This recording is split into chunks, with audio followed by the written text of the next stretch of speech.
حبيبي يا محمد يا نبي سلام عليك يا رسول سلام عليك يا حبيب سلام عليك صلوات الله عليك. Bonjour à toutes et à tous, bienvenue sur Univers Média TV mbokk yi ak xarit yi ñuy topp ci Univers Média TV nuyu nañ leen waaye di leen dalal ak jàmm suñu chaîne bi waaye di wax ne yéen a ngi ba tey ci seen émission bu bees tàq émission lépp rek ci gunge wante di dëppoo li nga xam ne moom la ñu naan le ramadan de l'univers du ma wet ci plateau bi comme ça su ne dama ci ànd ak mon consultant Ousseynou Ndiaye Gonzalez waaye tey ji ñu am gan gu yees ma tuddoon ko fii semaine passée waaye tey jii mu ngi ci kaw plateau bi di wuyoo Basile sama xarit ok il est là aujourd'hui avec nous donc di fàttali rek mbokk yi bile émission dara taxu koo jóg lu dut weeru koor bi waaye dara taxu koo jóg lu dut di saytu nag lépp loo xam ne ni mooy ay xew-xew ci biir Sénégal muy lu am solo nuyoo waat waaye santat yàlla bu baax te di ziar di ñaanal jàmm ñëpp di ziar bu baax di baalu àq waaye di jéggalu ñëpp ñi nga xam ne ni nag ñooy suñuy àndandoo di suñu wéttal ci Univers Média TV dama koy dalal te di ko nuyu Ousseynou dalal ak jàmm ci plateau Ramadan de l'univers. soxna Bami maa lay fay di nuyu ñi ñuy suivre ci Univers Média TV di ñu topp aussi ci plateforme digitale yi c'est toujours un plaisir di partager le même plateau di nuyu aussi Basile ñoo bokkal plateau bi di santaat yàlla mi ñu mayaat ba ñu toogaat fii di ñaan waxtaan bi ñu commencé ko ci bismillah eggale ko ak alhamdulillah. ñu commencé ko ci bisimilah rahmaani rahim waaye yeggali ko ci alhamdulilah muy ay kaddu Ousseynou Ndiaye Gonzalez di consultant ci bile plateau ci noonu rek laa koy dalal moom Basile borom chronique jàngat maanaam lépp rek loo xam ne nii mu ngi am ci biir réew mi ci wàllu yëngu-yëngu wala sax ay wàllu xew-xew nuyu naa ko sama xarit ok dalal ak jàmm. Bambi fay naa la Ousseynou fay naa la di nuyu seen téléspectateurs yëpp ak ñu ñu suivre ci plateforme yëpp muy Instagram YouTube Facebook ak Twitter di ñaanal ñëpp kooru jàmm Bambi.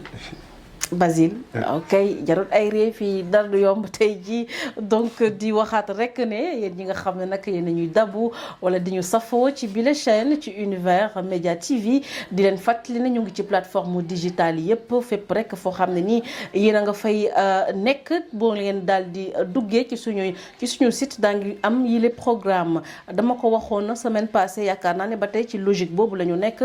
gannaaw li ma fi annoncé ci wàllu rubrique lu ci mel ni jàngat ñu war ci ànd ak Basile Alice dina fi ñëwaat ci wàllu mode et Ramadan dinañ leen duggalaat aussi ci biir marché bi xool jamono yi li nga xam ne nag fa la toll ci wàllu njëkk wala sax wàllu produit yi nga xam ne dañ koy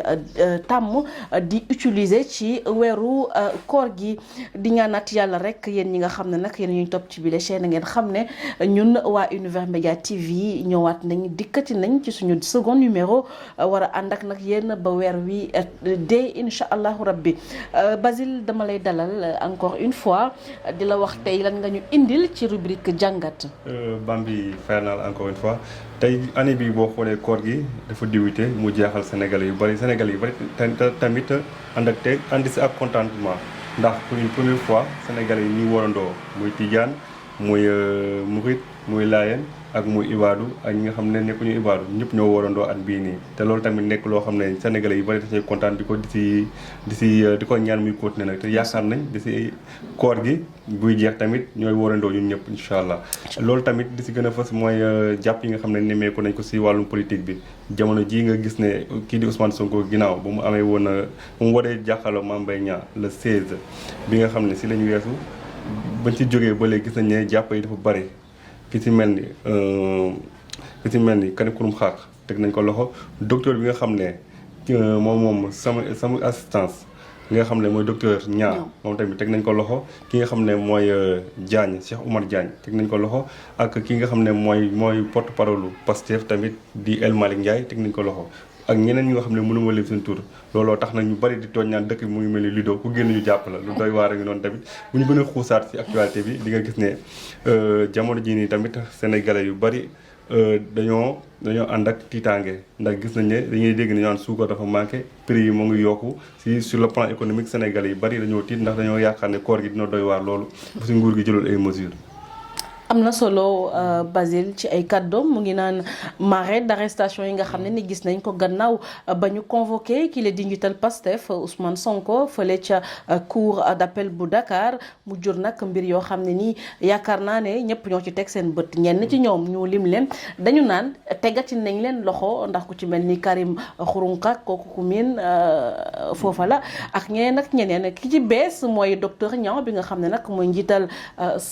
SAMU n'est-ce pas fi nga xam ne ni fa la Ousmane Sonko di saytoo wér-gu-yaramam saa su ne Ousseynou Basile dégg nga li mu fi lim ci ay xew-xewu jamono ji nag li ci fës nag mu fàttali ne weeru koor lu ci jafe dafa am ren mu di ñëpp umandoo nañ Roger sax umandoo na ak ñun ren muy lu am solo donc am jàngat rek ci li nga xam ne ni moom la ñu Basile indil tey. waaw am na solo parce que Sénégal comme ni ñu koy waxee. ñun ñëpp benn la bien vrai que tarixa yi ku ci nekk am na foo xam ni peut-être foofu nga jokku mais tey bu fekkee ni weer bi dafa feeñ ñun ñëpp ñu warandoo ko donc loolu sant yàlla la parce que cohésion sociale bi nga xam ni moom moo mës a am Sénégal da koy gën a raffermir aussi donc bu ñëw aussi ci li nga wax mooy série d'arrestation yi nga xam ni moom moo fi am muy loo xam ni duñ ko rafetlu parce que Sénégal dañoo mës a wax ni réewu démocratie la te ku ci nekk am na noo xam ni nu réew mi di doxee am nga ci baat boo xam ni war nga ko si mën a dugal te foofu damay interpeller jiitu réew mi nga xam ni wax naa ko fi keroog mooy le père de la nation boo jiitee dafa am noo xam ni noonu nga war a taxawee mais bu fekkee ku wax rek nga tëj ku wax rek nga daal di jàpp donc da ngay dem ba peuple bi nga xam ni ñoom ñoo la faloon dañuy mujjee ragal te moom dañ ni peut-être on suppose que ni am na loo xam ne mi ngi koy mébét xamaguñu fan lay mujjee donc bu fekkee ni aussi da ngay xuppul say ñi nga xam ne ñoom ñoo la war a fal bu fekkee da nga war a laajaat est-ce que dinañ am fitu pour joxaat la loolu tamit lu jara kii la. jàngat bu am solo ndax nee nañu ndey di seex dafay tëddee njaaxaanaay lu am solo la moom mi nga xam mooy njiiti réew ñaan nañ ko nag li nga xam mooy stabilité n'est-ce pas ci biir réew mi ñu xamee ñu ko waaye nawoon ñu ci respecté ñu ci isam mu dal di yëkkati ay kàddoom gindi li nga xam ne ni nag mooy ay njabootam ndax ñun ñëpp moo ñu jaboote loolu la yàlla dogal kenn mënu ci dara na génn wax ak population sénégalaise na génn wax ak ñi nga xam ne ay ñooñam lañu waaye na génn wax ak li nga xam ne ni mooy opposition am ndax nee naa fii l'autre jour le seul grand perdant Sénégal lay doon waaye les seuls grands perdants ñun ñi nga xam ñooy sénégalais te di fi yeewoo bëgg suñu réew lool ñun lay doon n'est-ce pas Basile beneen ci say kàddu nga wax fi waxu sucre man ce qui m'a beaucoup plus frappé ci wàllu sucre boobu dama xool ci réseaux sociaux yi y a quand même des sites d'arnaque ci wàllu sucre boobu ñëpp dañoo yëgoon ne dafa manqué da ngay gis ñoo xam ne ñu ngi commencé di def li nga xam mooy ay conteneurs groupés di arnaquer nit ñi di leen laaj sac de sucre à 35 000 c'est abusé Basile plutôt. loolu doy na waar nag nee nañ da ngay seetlu yenn grossistes yi dañoo seetlu ne à chaque fois bu weeru koor ñëwee dañuy stocké dañuy dend seen produit yëpp pour mën a bu affaire yi demee ba ñu mën a yokku pour mën a écouler seen marchandise amaat ci bénéfice bu ëpp lu ñu waroon mën a am. loolu nag boo gisee loolu di am yenn grossistes yi dañoo jubadi te état bi day mel ni protégé wu ñun tamit loolu tamit. day indiwaat beneen problème mu nga xam ne grande surface yi ñu ngi fi bëgguma def publicité bëgguma tudd seen tur ñenn ñi di leen bëgg a dàq mais boo xoolee grande surface yi côté boobu la ñu arrangé sénégalais yi ndax boo gisee ñoom duñu yokk seen prix day à chaque fois day stagné day nekk fu mu war a nekk te heure bu sénégalais yi jaaxle dañu mën a dem foofu tamit moo tax yenn grossistes yi tamit war nañ xoolaat seen bopp tamit. am na solo Basile mais man li ma ci jaaxal c'est-à-dire quand on parle de prix de denrées de première nécessité du ci mel ni sucre ñëpp d'accord ne manqué na après 35 000 francs le sac de sucre c'est abusé maintenant association des consommateurs du Sénégal dans tout ça moom ci ndax yëkkati na kàddoom jëmale ko ci mbir moomu yaakaar naa ne amul parce que sinon doo gis yi nga xam ne ni ñu ngi koy gis ci internet bi jamono yëpp sucre manqué na d'accord mais ñoom aussi ñi nga xam ne ñoo war a protéger population bi war nañu yëkkati nag seen kaddu gindi population bi waaye li nga wax lu am solo mooy ñi nga xam dañuy stocker marchandise avant le Ramadan est-ce que c'est normal ngay xaar ba Ramadan teru ngay def hausse des prix man dama jàpp ne marchandise ca la nga ko jëndee ca loolu nga war a xool loo cay yokk pour am bénéfice mais pas stocker ko pour un moment pour dal di sonal nag xoqatal population yi ndax sucre nag dafa bokk ci loo xam ne nii dañ koy yittewoo bés bu nekk saa yu yeewoo ci weeru koor Basile. loolu ngay wax sax dama ngi sampal beneen laaj est-ce que ñooñu def loolu est-ce que am nañ koor. ndax ñoo ngi dugg si weeru koor ñoom ñu nar a woor nar a def loolu est-ce que bu ñu defee loolu dañ ci am weeru koor loolu xam naa laaj bu ñu yoroon yóbbante ustaas la tamit pour xam ndax loolu doy waar mi ngi noonu nee naa leen le ramadan de l'univers li ko tax a jóg mooy saytu dundini sénégalais yi waaye li ko tax a jóg mooy jamono ji buñ ci tollee weeru balante ak waaye weeru góorgóorlu ba lépp rek luy ak bu ko teg sa moromu jullit waaye bu ko teg sa dëkkandoo en tout cas pour rappeler juste que Sénégal c'est un pays laïque ñu dëkk ak suñu mbokk yoo xam ne nii bokkuñu yoon ci diine waaye dañoo dëkk ndax yaakaar naa liñ naan mbokk li ca jëkk mooy boo yuuxoo ki lay njëkk wuyu mooy li am solo Ousseynou mu wax lu am solo ndax ñi nga xam ne bu ñu stocké yooyu les produits jamono yi teru nga yokk ko ndax daañu am koor loolu laaj bu ñuy samp la daal di koy yóbbante oustaz waaye baax na it ñu ci am sa jàngat. waaw loolu dañuy interpeller ñi nga xam ni ñoom ñoo yor aussi lu mel ni ministère du commerce par exemple parce que am na ay département yoo xam ni amoon na fi ay temps bi nga xamee ni denrées premières nécessités yi yokkoon na ñu wàcc ci terrain bi di jéem a réguler ñi nga xam ni ñoom ñoo yor boutique yi mais du continuer mooy munoo fekk boutique bu nekk nga dugg fa nga ni da nga koy contrôler c'est impossible donc foofu tamit dañ ci interpeller waat ñi nga xam ni ñoom ñoo yor loolu ñuy jéem a dugg ci marché bi di saytu li nga xam ni moom la nit ñi di jaayee donc loolu pour wax la ni la aussi sénégalais ñu baal ma dañuy xaar ba événement am ñuy jéem a sonal ñi nga xam ni ñoom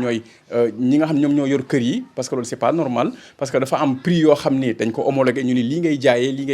jaayee donc ñoom bu ñu profito ci événement wala ci weeru koor pour yokk seen li nga xam ne moom lañ doon jaayee auparavant donc loolu ça pose problème parce que du ñëpp ñoo am loo xam ni dinañ mën a dem pour jënd benn quantité boo xam ni dinañ ci mën a woor weeru koor bi yëpp donc loolu aussi ñu bàyyi ci xel bu baax xam ni am na ay famille yoo xam ni seen loxo jotul seen ginnaaw donc li leen waroon mooy ñu wàññi même bu fekkee ni wàññi bi parce que da ngay dégg ñoo xam dañ naan la guerre Ukraine bi moo tax ñu yokk suñu suukar wala moo tax ñu yokk suñu ñàmbeeg pataas ak loolu donc loolu c'est pas normal donc dañoo am ñoo xam ni ñoom ñoo war a saytu loolu donc nañ ci def seen fulla ak seen fayda parce que loolu moo tax ñu teg leen fii aussi. fulla fayda am na solo waaye jàngat bi ci marché yi nga xam ne ñoo nekk ci biir réew mi ci weeru koor bu teroo dafay am solo lool ci noonu rek lay wax ne bokk na maa ngi la koy wax yaakaar naa dem rek yenn ci réew yi nga xam ne man jot naa leen gis ni ñuy dundee weeru koor dañuy établir ay boutiques yoo xam ne nii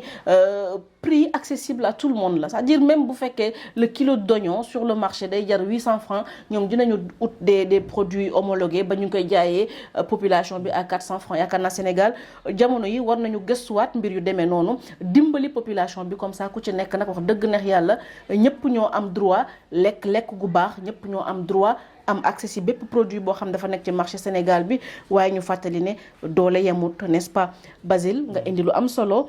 n'est-ce pas ci li nga xam ne ni mooy plateau Ramadan de l'univers ndax lépp lu nekk ci biir réew baax na ñu koy jàngat baax na ñu ciy waxtaanee pour le bonheur de tous waaye pour le bonheur de nos internautes ñi nga xam ñoo ñuy topp ci Univers Média TV Basile sa kàddu gu mujj rek ci wàllu li nga xam ne moom nga fi indi. Bambi damaa bëgg am lu ma si dolli tuuti ba ma ko maye ba naa jël tuuti sa temps ndax gis nañu ne jamono ji nii kii di président de la République tamit dafa demoon France amal fa benn waxtaan. ci waxtaan boobu kat muy xamle ne kat kii di conseil constitutionnel réglé na problème troisième mandat bi si moom la dépendre bu ko neexee mu def ko si bu ko neexee du ko def yaa ngi comprendre mu nekkaat beneen coow boo xam ne doy na wax te moom moo waxoon tamit du ko def mu nekk tamit lu am actuellement lu ëllëm xelu sénégalais yi ñu bari di ko ñaan bu bañ ko def ñi nga xam ne dañoo ànd ak moom ne nañ pour mu def ko tamit loolu mu nekkaat yeneen problème yoo xam ne Sénégal bu deful nag lu ñu dundoon 2012 ak Abdoulaye Wade sénégalais yu bari am nañ tiit ak jàkkare xaar mu wax ci lu leer daal maanaam. am na solo Bachir nga pourquoi je t'appelle Bachir Basile nga dal di tàggatoo ak suñu mbokku internet yi. am na solo muy jàngat bu am solo it. di nuyu waa encore téléspectateurs yu Univers Média yëpp ak ñi ñuy suivre ci plateforme yëpp di leen ñaan tamit ñuy suivre. Univers Média TV. te di xam ne nag yeneen lu dàq mu ngi ñëw fii ak ay bés ak fii ak ay jamono incha allah. incha allah mu doon Basile àndoon nag ñun ci rubrique jàngat muy société di ko jaajëfalaat bu baax di ko jox tamit dig daje ëllëg lay doon ci beneen numéro ci Ramadan de l'univers ñu dal di dajewaat rek indiwaat leneen loo xam ne pour société bi la ci kanam ñu dal di ànd nag keneen muy Alice ci wàllu rubrique mode et Ramadan incha allah.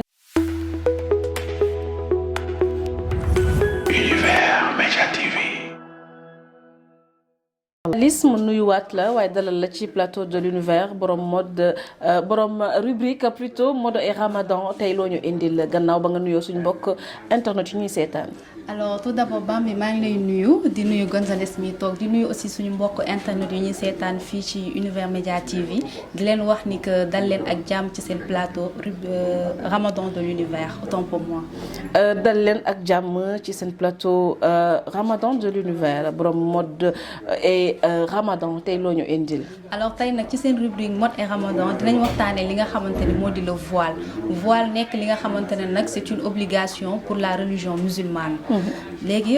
le voile il désigne avant tout un élément de reconnaissance et permettrait de cacher les atouts féminins pour afin de ne pas attirer les regards des hommes voilà. am na solo nee na voile ci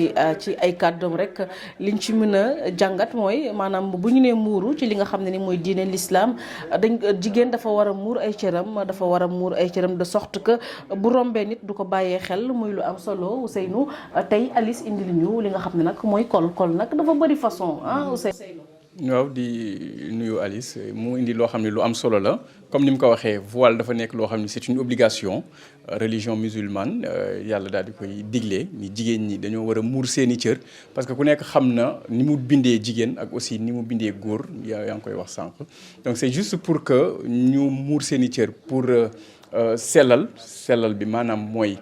parce que jigéen léppam ci yaramam awra la donc dafa am loo xam ne moom moo war a feeñ am loo xam ni warul feeñ donc bu fekkee ni dañ ko diglee waruñu xaar rek ba weeru koor pour ñu koy soog a activer parce que dafa ni la na nga muur say cër bi nga nekkee xale ba ni ngay delloo ci sa borom donc loolu aussi c'est important mais léegi dañuy gis ni jigéen ñi dañoo faral bu ñu koy defee rek mooy weeru koor ñëw na ñu activer ko après bu weeru koor passé ñu désactiver ko donc bu fekkee ni nag obligation la yàlla moo ko diglee donc loolu par force la bu fekkoon sax peut-être benn Gonzalez moo ko diglee wala soxna Bambi bu la neexee mën nga ko bañ a def mais loolu ci yàlla la jógee donc nag ñuy jàpp ni loo xam ni moom c'est une obligation par force da nga ko war a def. digle la bu jógee ci suñu borom waaye digle la jëmale ko ci képp rek koo xam ne jigéen nga te nekk ci diine l'islam muy lu am solo col nag bari lool waaw col mooy voile rek ci wolof bari ay façon Alice boo demee ci marché bi tey yan façon wu col nga fay fekk. voilà ci loolu faudrait savoir qu'il y a différents types de voile. voilà par exemple il y a le hijab bi nga xamante ne moo nekk à la mode tey fépp foo dem ci monde entier ak dëkk boo mënti dem di nga fa fekk ñoo xamante ne ñoom voile bi ñuy woowee le hijab moom la ñuy utiliser qui signifie caché à la vue il dissimule les cheveux et le cou de la femme qui le porte. voilà boobu benn xeetu voile la qui est différent du niqab boobu c'est le voile porté en prolongement du hijab. boobu moo nekk boo ko defee day couvrir tout le visage sauf les yeux boobu la ñuy woowee le niqab. Il y a aussi le burqa je sais pas si je l'ai bien prononcé. Si. Le burqa voilà boobu c'est aussi benn style voile que bi nga xamante ne c'est un vêtement qui couvre intégralement la tête et le corps de la femme boobu noonu sa cër yëpp lay nëbb. am na ñoo xam ne aussi dañuy sol ay gants ak aussi ay chaussettes pour ne pas que des parties de leur corps soient mise en exposition voilà boobu en général dañ koy gis dans les pays c'est les femmes saoudiennes et iraniennes ñoom ñoo am habitude de sol genre de voile boobu noonu. aussi on a remarqué qu'ici au Sénégal il est rare de voir ce genre de voile tey boo gisoon tey ku dox sax di ko def ko. boo xoolee ba ci biir voilà boo xoolee ba ci biir tu te rends compte que ni c'est des femmes yoo xamante ne elles viennent des pays étrangers c'est rare de voir une Sénégalaise mettre le voile qui s'appelle le burqa. c'est rare de voir une Sénégalaise mettre la burqa mu nekk nag wala sax ñu ne le voile intégral ndax daawuñu ko fi woon gis waaye léegi benn da ngay dugg oto léegi di ko gis muy loo xam ne nag wax dëgg neex yàlla jàpp nañu ne suñu diine ko digle waaye mun nañ jàpp ne bareegu fi nga wax fii it lu am solo muy niqab boobu nga xam ne ça va cacher totalement le visage enfin sauf les yeux da nga ko fi gis léeg-léeg nga gis ko fi benn waaye mun nañ jàpp ne li nga xam ne nag mooy voile bi nga xam day muur bopp rek daal di muur sa baat mooy lu ñu gën a miin moom la ñu gën a xam fii ci exactement moo nekk à la mode ñëpp dañ koy def même ñi nga xam ne nii à la base elles sont pas des hijabistes dañ koy def bu en période de ramadan muy lu am solo léegi su ma la doon laaj Alice ci wàllu prix yi est-ce que voiles yi nekk ci marché bi dañu accessible à tout le monde. Waaw, les voiles sont accessibles à tout le monde parce que les prix varient de 1000 francs à 30 000 francs. Voilà léegi ku nekk nag yaa xool ban style voile nga bëgg a def bu dee hijab nga bëgg a def loolu y a des voiles yoo xamante ni tu peux te les procurer à 1000 francs. Aussi pour les niqab aussi ça dépend des prix mën nga ko amee à 5000 francs jusqu'à 6000 francs. Le burqa en général yooyu moo cher parce que c'est tout un habillement boo xamante ni c'est de la tête aux pieds yooyu en général tu peux les avoir à 25 000 francs. Ça dépend aussi comme on dit rek njaay mi moom du pharmacie da ngay waxaale rek. ba am li la gënal. ku nekk ak sa doole fu mu yem waaye ku nekk ak la nga mën n'est-ce pas muy lu am solo nga wax fii it spécificité yi am ci wàllu voile yaakaar naa ne ak fourchette de prix yi nga joxe c'est accessible à tout le monde on peut le dire hein. muy lu am solo Sénégal nag bu weer wi tero moom dootoo xàmmeeti ñi koy def toujours ak ñi nga xam ne nii dañ ci yeew rek daal di ciy nekk sama genre yi muy am solo. soxna Ba bi dañ nekk ci weer wu sell. te su ko defee nag comme ni ñu koy woowee rek weeru promotion lañ nekk ku nekk da nga ciy waslu àq. li yàlla santaane nga koy jéem a def. am na solo même bu fekkee tu le fais pas dans la vie de tous les jours. mais ci weer woowu noonu tu fais le maximum ba nekk ci yoonu yàlla voilà. Ousseynou yow da nga taawloo jigéen ndax Anne-Marie moom des na tuuti daal di koy jëndal voile daal di koy muur ndax weeru promotion bi day continuer rek. Anne-Marie déjà commencé na fenn rek laa d'accord ak Alice. bul ni rek weeru promotion la que da nga ciy profité. mais en général c'est noonu lañ koy woowee. man promotion jaay jënd crédit loolu ñëpp xam nañ ko mais bu dee yàlla li mu diglee nit ñi dañ ko war a def mooy durant toute une vie dañ ko war a def faut pas dire que comme yeneen Sénégalais yi ni ñu koy defee que mode kii ci weeru koor lañ nekk dañ ko war a def après bu weeru koor bi passé ñu désactiver ko. un jour dal na ma dugg benn ligne di génn kenn yéeg ci kaw oto bi sol loolu nga wax noonu. am na boo xam ne day nekk ci burxa man dama foog ne benn kamikaze moo yéeg chauffeur bi daal di droite ñu foog ni voilà donc loolu c'est juste pour dire que yàlla moo ko digle obligation la donc nañ ko toppee noonu comme ni mu ko waxee pas weeru koor bi commencé rek ñu dellu ci ñu nekkoon comme ni mu ko waxee woon la fois passée. am na solo Ousseynou léeg-léeg c'est vrai que même ñoom ñu ngi koy def ci logique gu nëbb seen cër waaye des fois c'est des femmes qui attirent beaucoup d'attention ci mbedd meeg fépp ci transport en commun et tout muy lu am solo jàngat la bu am solo Alice indil ñu mode et Ramadan ci suñu émission Ramadan de l'univers di ko jaajëfal soxna Alice nga daal di tàggatoo kàddu gu dul mujj noonu lañ koy ñaanalante nga daal di tàggatoo ak ñi nga xam ne ñooy suñu mbokk internet yi ñuy topp ci Univers Média TV. waaw voilà soxna Bambi lii nag lañ leen indiloon tey ci seen rubrique mode et Ramadan di leen jox di daje ci fan yu néew incha allah ci beneen numéro Ramadan de l'univers. beneen numéro ci émission Ramadan de l'univers Alice dina dellusiwaat ci mode et Ramadan indiwaat ñu li nga xam ne ni nag dañ koy faral di gis ci marché bi ci wàllu col ko lépp rek ngir sellal wala sax yiwal shahru Ramadan. di la jaajëfal bu baax Alice di jaajëfal Ousseynou mi nga xam ne ni nag mooy suñu consultant comme ni ñu koy defee tous les jours yéen ñi ñuy topp ci suñuy plateforme digitale ci universmediatv.com am ngeen cant ak ngërëm. mbokk yeeg xarit yi ñuy topp ci Univers Média TV donc yegg si nañ si cëppandaw seen émission Ramadan de l'univers ma àndoon si nag ak samay chroniqueur ku ci mel ni Alice borom mode et Ramadan Basile jaar na fi indil ñu rubrique jàngat lépp rek li xew ci biir réew mi mooy xam ay yëngu-yëngu la wala ay xew-xew ma àndoon nag wala gunge wanteeg sama nuñ koy waxee sax sama góor xarit ok Ousseynou Ndiaye Gonzalez sama consultant de tous les jours yéen ñi nga xam ne yéen a ñuy topp te safooñu am ngeen cant ak ngërëm ñu ngi leen di jox rendez-vous ëllëg lay doon ci bile waxtu ba tey rek ci Ramadan de l'univers ñu indi leen leneen waaye ñu indi leen lépp loo xam ne ni nag njëriñ la war a jur ci bile société jàngeen jëf ba suba ak jàmm incha allah.